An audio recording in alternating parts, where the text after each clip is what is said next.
Hello everyone. You know all those municipal election signs you've been seeing, the ones you've been ignoring? Don't do that. Mike will tell us more about the why in just a minute. But also coming up, a bill protecting doctors from being forced to take part in euthanasia and other conscience issues is defeated in the House of Commons. We have got lesson plans for all you teachers out there. Yes, I'm looking even at you French teachers. And fall tours coming up. It is Wednesday, October 12th, and this is Quick Updates.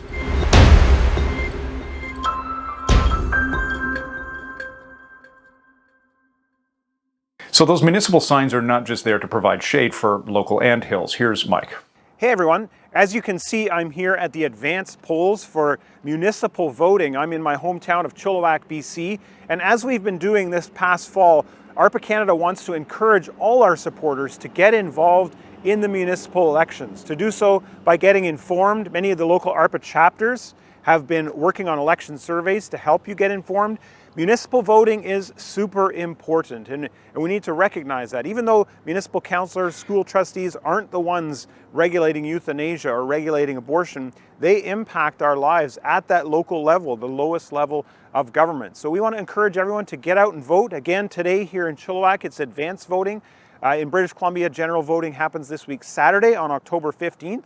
And in provinces right across our country, voting is happening throughout this fall. So again, get informed and be sure to get out and vote in those municipal elections. Back to you, Colin. Thanks so much, Mike. Now Daniel chats about the conscience bill in the House of Commons. Thanks, Colin. MP Kelly Block introduced Bill C-230, the Protection of Freedom of Conscience Act, earlier this year. Now, the goal of Bill C-230 was to make it an offense to coerce a medical professional to participate in providing medical assistance in dying. It would also make it an offense for an employer to hire or fire a medical professional based on their willingness to provide aid. For many Canadian doctors, being coerced to violate their conscience is a real risk because freedom of conscience is not protected by the law around medical assistance in dying. Last week, the bill went to a vote after second reading. Sadly, it was defeated by a vote of 208 to 115.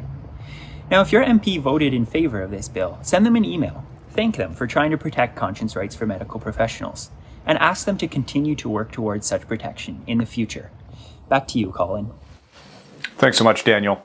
Now, Ed has lesson plans for all you teachers out there who are looking to fill out that currently vacant 1 hour in your Thursday afternoon class.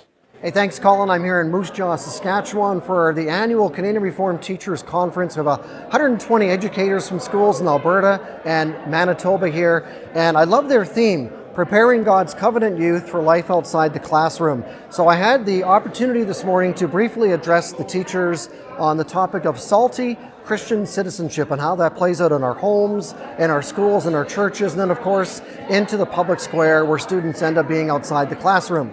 Then I was super pumped to lead a workshop and share ARPA Canada's newly updated lesson plans with a bunch of high school teachers. We have our lesson plans. You can check them out for yourselves. You can click this link here. I'm happy to report that the teachers are going to go back to the schools. They're going to make use of these plans, variety of topics, political parties, human trafficking. There's many, many more. So I'm really super pumped about that. ARPA Canada wants to be a blessing to our schools, and we're happy to assist parents and teachers in preparing God's precious children for life outside the classroom. Back to you, Colin. Thanks so much, Ed. Now, finally, how our heavenly citizenship shapes our Canadian citizenship. And unlike what some of our regular Facebook trolls like to say, yes, I can see you guys down there in the comments, this is not about making Canada a theocracy or something like that. After all, the institutional separation of church governance and state governance is something that Christians came up with in the first place. For the rest of you non-ARPA trolls out there, we'd love to see you at one of our fall tour stops where we discuss what it means to be a Christian in modern Canada. Go to arpacanada.ca to register for one of our events across the country, and yes, some of the cities too.